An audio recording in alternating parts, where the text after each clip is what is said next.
તમે બધા એકાદશી કરો છો ને? બધા કરો છો ને? કેટલા જણા કરે છે? હાથ ઊંચા કરે. વાહ, ખરેખર ગોકુળિયું ગામ છે. એકાદશી કરીએ તો વાહ વાહ. કેટલા લોકો નથી કરતા? હાથ ઊંચા કરે. વાહ. એકાદશી ના દિવસે આપણે બધા એવું માનીએ છીએ કે એકાદશી એટલે કેવલ સાબુદાણાની ખીચડી ખાઈને કરવાની એકાદશી અને એમાં ખાવું પીવું નહીં, એ એકાદશી. પણ એકાદશીનો જો ગંભીર અર્થને સમજવો હોય, એકાદશીને જો વાસ્ટ અર્થમાં જોવો હોય, એનો બહુ સુંદર અર્થ થાય છે. 11 ઇન્દ્રિયોની જેમાં શુદ્ધિ કરવાનો જે દિવસ એ એકાદશી છે. એકાદશી એટલે કે ખાલી ખાવા પીવાનું છોડવું એ એકાદશી નથી. આ ખાવા પીવાના છોડવા પાછળનો લોજિક શું છે? છોકરો યુનિફોર્મ ને ઘરે પહેરેતો હોય તો યુનિફોર્મ ઘરે કેમ પહેરે છે? કારણ કે સ્કૂલમાં ભણવા જવું છે ને, પણ ઘરે યુનિફોર્મ પહેરીને બેઠો રહીને એમ કે હું તો ભણું છું, હું તો ભણું છું. It doesn't make any sense. એકાદશીના દિવસે કેવલ સાબુદાણાની ખીચડી ખાવીને એ યુનિફોર્મ પહેરીને આપણે બેઠા હોઈએ છીએ કે મેં એકાદશી કરી, પણ એ એકાદશી શેના માટે કરી? એ ખાવું પીવું કેમ નથી? એનો ઉદ્દેશ શું છે? 11 ઇન્દ્રિયોને જેના અંદર આપણે શુદ્ધ કરી શકીએ જે દિવસના દિવસે, કેમ નથી ખાવાનું? કેમ નથી પીવાનું? કારણ કે જ્યારે તમે ભોજન કરો છો ને, એ અન્નના અંદર પણ માણસ જ્યારે વધારે પડતું ખાઈ લે છે ત્યારે એના અંદર આળસ આવે છે, લેઝીનેસ આવે છે. જે પ્રકારનું અન્ન એ માણસ ખાય છે એ પ્રકારના અન્નના વાઇબ્રેશન્સ એના મનમાં આવે છે. તમે જેવું ખાશો ને એવું તમારું માઇન્ડ, એ રીતે તમારા વિચારો આવશે. ધર્મશાસ્ત્રના અંદર એવું કહેવાયું છે ને કે ઓનિયન ગાર્લિક ખાવા નહીં, બહુ બહારનું ખાવું નહીં, રેસ્ટોરન્ટનું ખાવું નહીં, હોટેલ્સનું ખાવું નહીં. તમને ખબર છે આ બધાનું સાયકોલોજીકલી પણ એક મહત્વ છે. હું કોઈ પણ વાત સાયકોલોજીના સમન્વય વગર નહીં કરું. ધર્મશાસ્ત્ર અને સાયકોલોજીનું કઈ રીતે સમન્વય થઈ શકે છે, મનોવિજ્ઞાન એમાં કઈ રીતે પોતાનું સુર પૂરે છે. તમે જ્યારે બહારનું ખાવા જાઓ છો ને ત્યારે તમારા જે ખાવાનું બનાવનાર જે વ્યક્તિ છે ને, એના મનમાં એક જ ઉદ્દેશ્ય છે કે હું આ ખાવાનું બનાવીશ ને એટલે મને આમાંથી પૈસા મળશે. એટલે ખાવાનું બનાવવા પાછળનું પેલા વ્યક્તિનું એક જ ઉદ્દેશ્ય છે, આમાંથી મને પૈસા મળશે. પૈસા પૈસા પૈસા પૈસા પૈસા પૈસા પૈસા. સ્વાર્થ સ્વાર્થ સ્વાર્થ સ્વાર્થ સ્વાર્થ. સ્વાર્થ અને પૈસાના લક્ષ્યથી એ વ્યક્તિ ભોજનને બનાવે છે. એટલે ભોજનના અંદર શું નાખે છે? સ્વાર્થ અને પૈસાના વાઇબ્રેશન્સ નાખે છે. અને એ ભોજનને જ્યારે તમે વધારે ખાઓ ને, રેસ્ટોરન્ટ્સનું ને હોટેલનું, ત્યારે તમારું માઇન્ડ પણ અતિશય સ્વાર્થી બને, તમારું માઇન્ડ પણ અતિશય મની માઇન્ડેડ બને. કારણ કે એ ઉદ્દેશ્યથી એને ભોજન બનાવ્યું છે. એ જ ભોજન જ્યારે તમે તમારા ઘરમાં ખાઓ છો ને, ત્યારે ઘરના અંદર જ્યારે પારિવારિક ભોજન બનતું હોય, કોઈ પત્ની પોતાના પતિ માટે ભોજન બનાવે, કોઈ બેન પોતાના ભાઈ માટે ભોજન બનાવે, જ્યારે એ પરિવારના અંદર જ્યારે ઘરે ભોજન બનતું હોય ત્યારે એ ભોજનના અંદર સૌથી પહેલા એ ભોજનની ભાવના એ નિસ્વાર્થ ભાવના છે. એમાં કોઈ સ્વાર્થ નથી, એમાં ફિલિંગ્સ છે, એમાં પ્રેમ છે.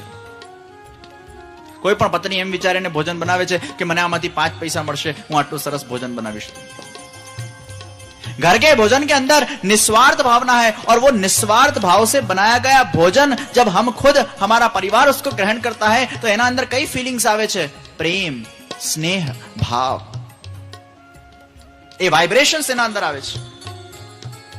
घर में जो ठाकोरजी बिराजता होय अने ए भोजन ने जो ठाकोरजीना लक्ष्यथी बनाववामां आवे कि मारा ठाकोरजी माटे आ हूँ भोजन बनावुं छुं, तो ए ठाकोरजीना भावथी स्मरणथी बनावेला भोजनना अंदर ए सात्विकता आवे छे. अने ए ठाकोरजी आरोग्या पछी ज्यारे आपणे समर्पित आरोग्य छे त्यारे ए समर्पित भोजनमांथी पण ए सात्विक वाइब्रेशन्स आवे छे. सोनामां सुगंध छे. जो भाव से तुम भोजन बनाओगे वो भाव वाइब्रेशंस के रूप में उस भोजन के अंदर आप डाल रहे हो. એટલે ધર્મશાસ્ત્ર કે છે કે ભોજન બનાવતી વખતે ને ભોજન કરતી વખતે મૌન ધારણ કરો. બનાવતી વખતે પણ મૌન, કરતી વખતે પણ મૌન. કોણ આટલું પાડે છે? ઘણી વાર મેં તો અમેરિકાના અંદર, ભારતમાં પણ ઘણી જગ્યાએ કિચનમાં જ મોટા ટીવી મૂકેલા હોય. રસોઈ કરતા કરતા પેલો ટીવી જોતા જોતા કિચનમાં રસોઈ બનાવે. રોટી વેલતા વેલતા પેલો હોરર ફિલ્મ હવે ચાલતી હોય અને હોરર ફિલ્મ જોતા જોતા જો રોટી વેલે તો એ રોટીના અંદર શું નાખે છે? ડર. અને આ છોકરાઓ આવી રોટી ખાય કેવા બને? ડરપોક. ફોન પર વાત કરતા કરતા ભોજન બને અને ફોન પર વાત કરતા કરતા જયારે ભોજન બનતું હોય ત્યારે એના અંદર તારા ઘરમાં શું ચાલે છે ને મારા ઘરમાં આ ચાલે છે, કાલે શું ખાધેલું, આજે શું ખાધેલું, તારો પતિ શું કરે છે, મારો પતિ આમ કરે છે, કાલે આ પાર્ટીમાં ગયા તો અહીંયા આ ગપ્પા મારેલો, અહીંયા આ નિંદા કરી હતી, અહીંયા સ્તુતિ કરી, પેલો માણસ આમ કીધો તો આમ. આ બધા ભાવો સાથે જયારે તમે રસોઈ બનાવો ત્યારે આ બધાના અંદર તમે શું નાખો છો?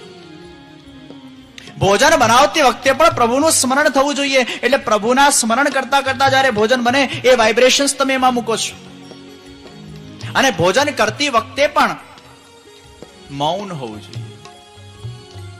ધર્મશાસ્ત્ર કહે છે કે ભોજન જયારે કરો ને મૌન થઈને કરો.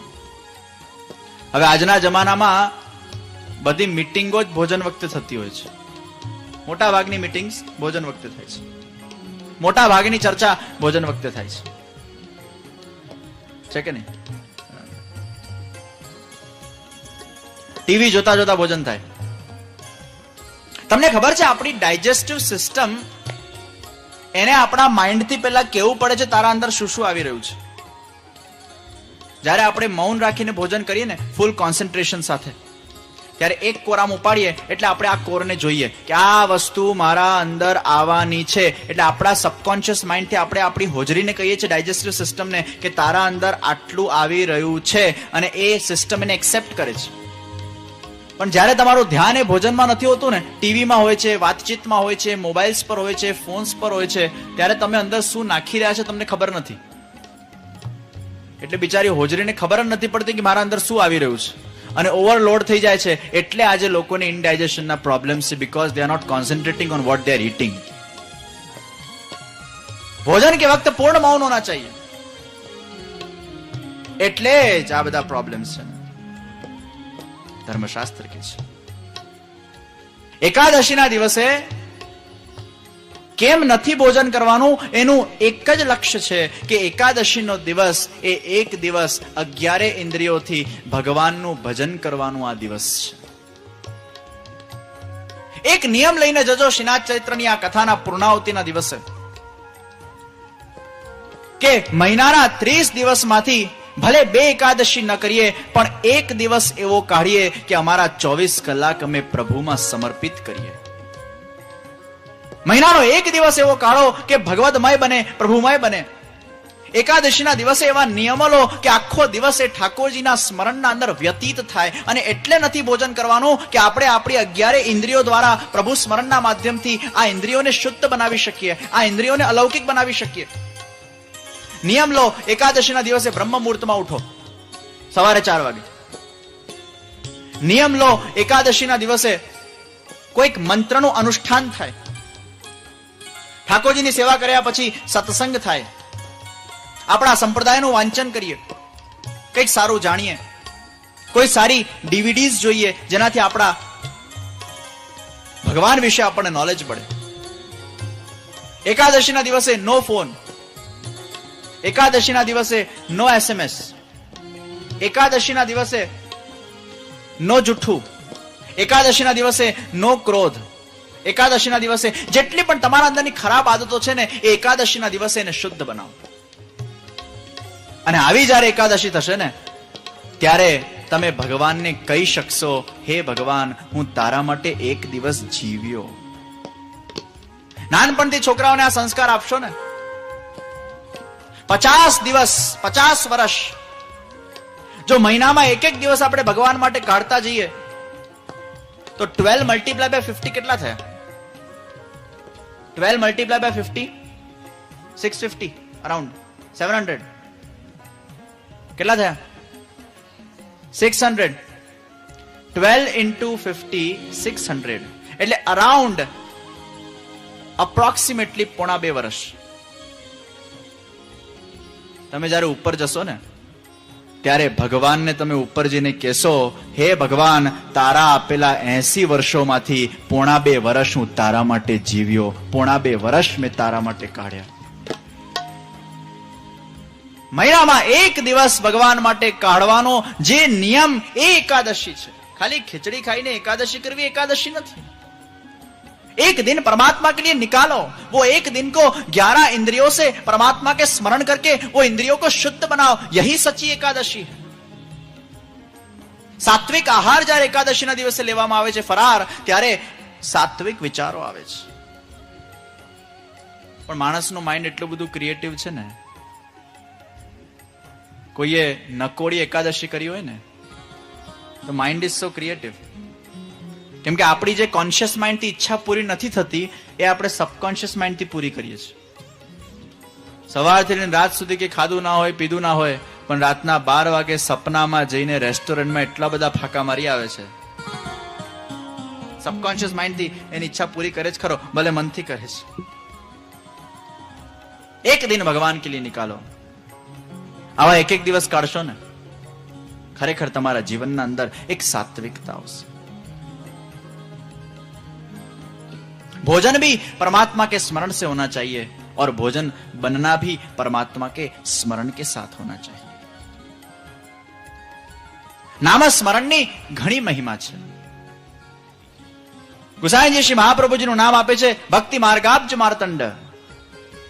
ભક્તિ માર્ગના આ કમળને ખીલવવા માટે મહાપ્રભુજી રૂપી સૂર્યની આવશ્યકતા છે.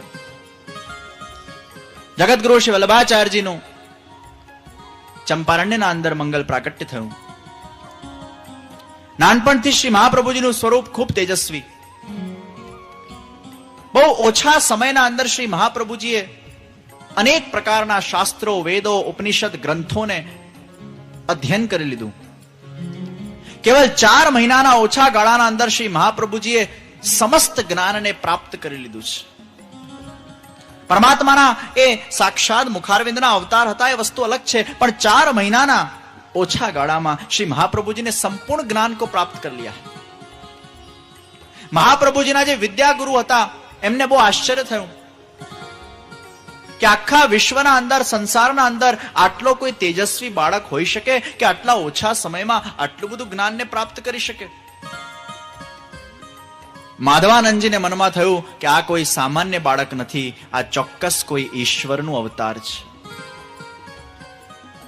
4 મહિનામાં વિદ્યાભ્યાસ પૂર્ણ કરીને જ્યારે ગુરુકુલમાંથી વિદાય લેવાનો સમય આવ્યો છે ત્યારે માધવાનંદજીએ ગુરુ દક્ષિણા માંગી છે. અને ગુરુ દક્ષિણાના અંદર પરીક્ષાના ભાવે મહાપ્રભુજી પાસે શું માંગ્યું છે? મહાપ્રભુજીના ગુરુ માધવાનંદ તીર્થ એ મહાપ્રભુજી પોતાના શિષ્ય પાસે શું માંગે છે? એમના ગુરુના દર્શન. મહાપ્રભુજીના ગુરુ માધવાનંદજી ગુરુ દક્ષિણામાં શું માંગે છે? એમના ગુરુના દર્શન. અને તમે નહીં માનો, શ્રી મહાપ્રભુજીએ પોતાના તેજસ્વીતાથી, પોતાના આધ્યાત્મિક બળથી એ માધવાનંદ તીર્થને એમના ગુરુના દર્શન કરાવી આપ્યા. ત્યારથી માધવાનંદજીને વિશ્વાસ થઈ ગયો કે આ બાળક કોઈ સામાન્ય બાળક નથી, આ ચોક્કસ કોઈ ઈશ્વરનું અવતાર છે. ये निश्चित कोई ईश्वर का अवतार है. माधवानंद जी ने પોતાની દિવ્ય દ્રષ્ટિથી દેખાઈ ગયું, હે વલ્લભ પ્રભુ, તમે આગળ જઈને બહુ મોટા સંપ્રદાયના પ્રવર્તક બનશો. વિશ્વભરમાં તમારી તેજસ્વીતાની સુગંધ એ પસરાશે. માયાવાદનું ખંડન કરીને બ્રહ્મવાદની સ્થાપના કરવામાં આવશે. અનેક દૈવી જીવો, અનેક જીવોનું તમારા માધ્યમથી ઉદ્ધાર થશે અને આધ્યાત્મિકતાના માર્ગ ઉપર આગળ વધશે. શ્રી મહાપ્રભુજી ત્યાંથી વિદાય લઈ રહ્યા છે અને માધવાનંદજી મહાપ્રભુજી પાસેથી એક જ વસ્તુ માંગી છે, બસ આ સંસારની વિરક્તિ એ કાયમ રહે. અંતિમ જીવનના અંદર પ્રભુની સેવા અને પ્રભુની ભક્તિ કરવાનો એક અવસર પ્રદાન થાય. બસ આટલું જ હું તમારા પાસે એક ગુરુ રૂપે માંગુ છું. શ્રી મહાપ્રભુજી કીધું, નિશ્ચિત એવું થશે. આ બાજુ શ્રી મહાપ્રભુજી વિદાય લીધી છે. અનેક પંડિતોને શાસ્ત્રાર્થના અંદર શ્રી મહાપ્રભુજીએ પરાજિત કર્યા છે. બ્રહ્મવાદની સ્થાપના કરી છે. બ્રહ્મ સત્યમ જગત સત્યમ જીવાંશોસ્ત્ય વનાપરઃ નો સિદ્ધાંત સંસ્થાપિત કર્યો છે. જગત પણ સત્ય છે, બ્રહ્મ પણ સત્ય છે. આ જીવ એ ભગવાનનો અંશ છે. આત્મા એ પરમાત્મા નથી, આત્મા એ પરમાત્માનો અંશ છે. आदम को खुदा मत कहो, आदम खुदा नहीं, लेकिन खुदा के नूर से आदम जुदा नहीं. लेकिन खुदा के नूर से आदम जुदा नहीं. आत्मा એ પરમાત્માનું અંશ છે. આ સિદ્ધાંત શ્રી મહાપ્રભુજીએ સંસ્થાપિત કર્યો. ચારે બાજુ શ્રી મહાપ્રભુજીની એ વખતે પોતાના પાંડિત્યની કીર્તિ એ ફેલાવા લાગી છે. એવા ઘણા બધા પ્રસંગો થયા કે મહાપ્રભુજીએ અનેક પંડિતોને એમાં પરાજિત કર્યા.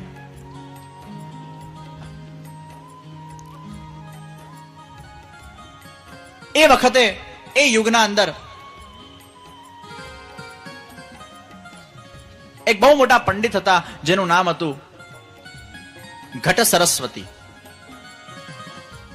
મને આ પ્રસંગ ખૂબ ગમે છે કારણ કે આ પ્રસંગના અંદર એ વખતે શ્રી મહાપ્રભુજીએ એક બહુ મોટો ચમત્કારનું સર્જન કરેલું.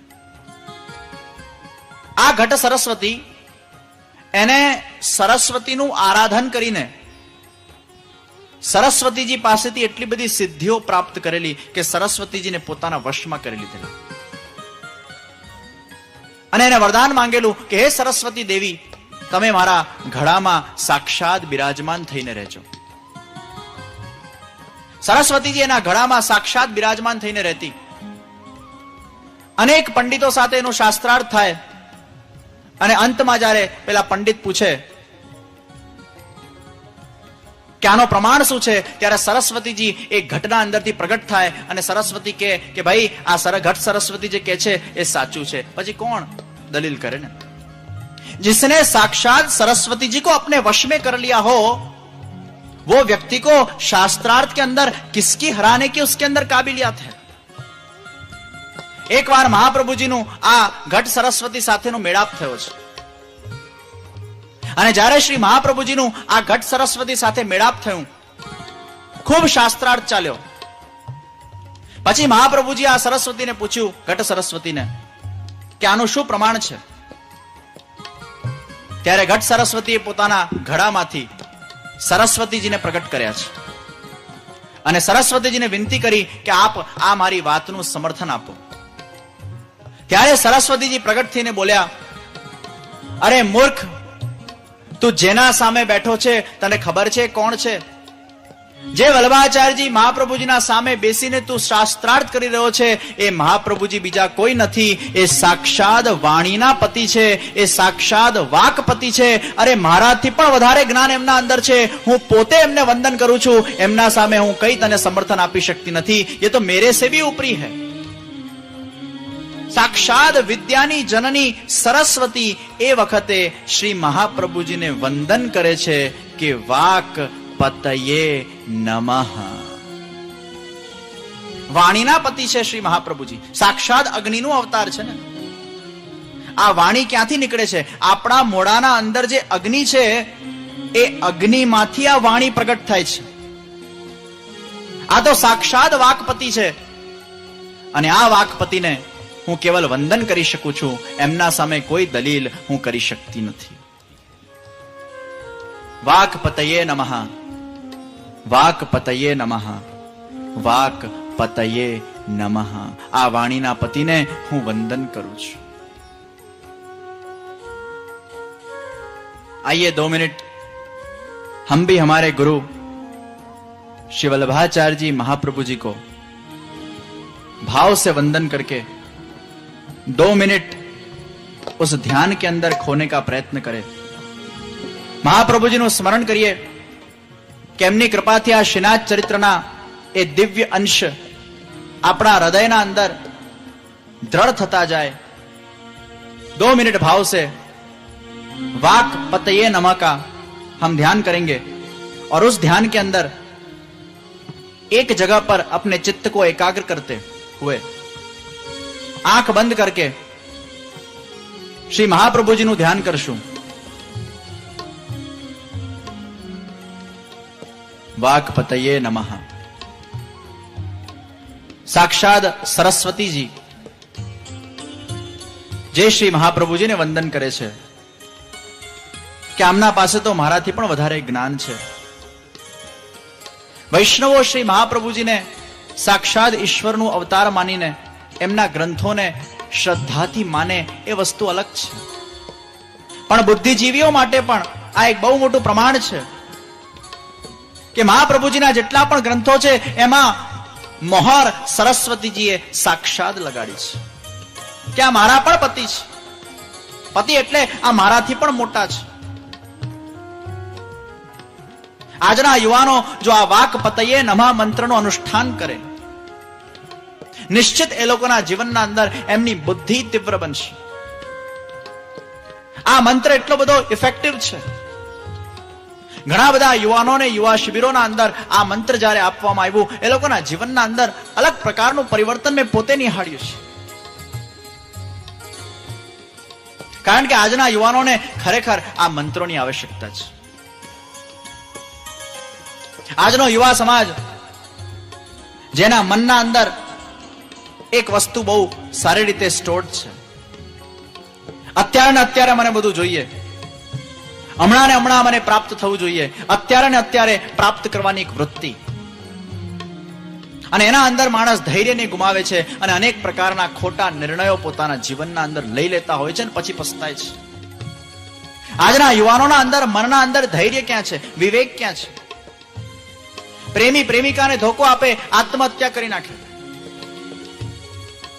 એક્ઝામમાં ખરાબ માર્ક્સ આવે, પરીક્ષાના અંદર ફેલ થાય, ઘર છોડીને ભાગી જાય. આજના યુવાનોને આ મંત્રોની વિશેષ આવશ્યકતા છે. આ મંત્ર એમને બળ આપે છે. વડોદરાના અંદર હમણાં એક શિબિર કરવામાં આવી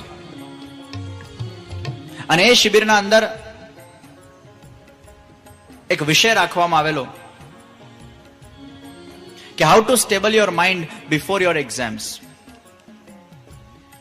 આપણા મનને આપણે એક્ઝામના પહેલા કઈ રીતે સ્થિર બનાવી શકીએ, શ્રી મહાપ્રભુજીના એ સ્મરણના આધારિત ઉપર. અને એ શિબિરના અંદર એક એક્સપેરિમેન્ટ આપવામાં આવ્યો. તમારા ઘરના જે છોકરાઓ હોય એ લોકોના એક્સપેરિમેન્ટ તમે આપજો, આ પ્રેક્ટિસ કરાવજો.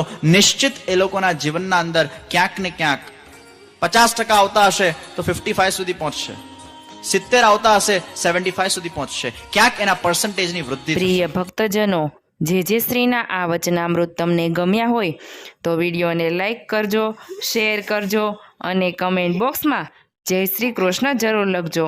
અને અમારી ચેનલ શ્રી વલ્લભને સબસ્ક્રાઈબ કરવાનું ભૂલશો નહીં, જેથી તમને આવા અવનવા વચનામૃતો મળતા રહે.